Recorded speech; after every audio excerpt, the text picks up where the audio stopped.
हानिया आमिर और गलोकार आसिम अजहर के दरमियान गहरे ताल्लुकात थे, ताहम 2021 में उनका ब्रेकअप हो गया। एक इंस्टाग्राम लाइव सेशन के दौरान हानिया ने इस मौजू पर मुज़ाहिया अंदाज में गुफ्तगू की, जहां उनसे पूछा गया कि आसिम को क्यों छोड़ा। उन्होंने ये सवाल अपने दोस्त उम्र मुख्तार की तरफ मुंतकिल करते हुए कहा कि ये सवाल उनसे पूछा जा रहा है। उम्र मुख्तार ने जवाब दिया कि कोई किसी को नहीं छोड़ता, मसरूफियात आड़े आ जाती हैं। ब्रेकअप के बाद आसिम अजहर ने इंकशाफ किया कि उन्होंने सोशल मीडिया ऐप्स को अपने मोबाइल से डिलीट कर दिया था ताकि मनफी तबसरों से बच सकें। बाद इज़ा आसिम अजहर और मॉडल मेहरब अली के दरमियान ताल्लुकात की खबरें सामने आईं और उनकी मंगनी की अफवाहें भी गर्दिश करती रहीं।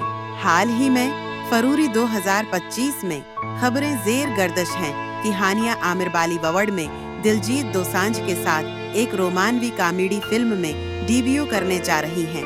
ये तमाम वाक़यात ज़ाहिर करते हैं कि हानिया आमिर और आसिम अजहर ने अपने ब्रेकअप के बाद अपनी ज़िंदगियों में आगे बढ़ते हुए मुख्तलिफ पेशा वराना और ज़ाती कामयाबियाँ हासिल की हैं।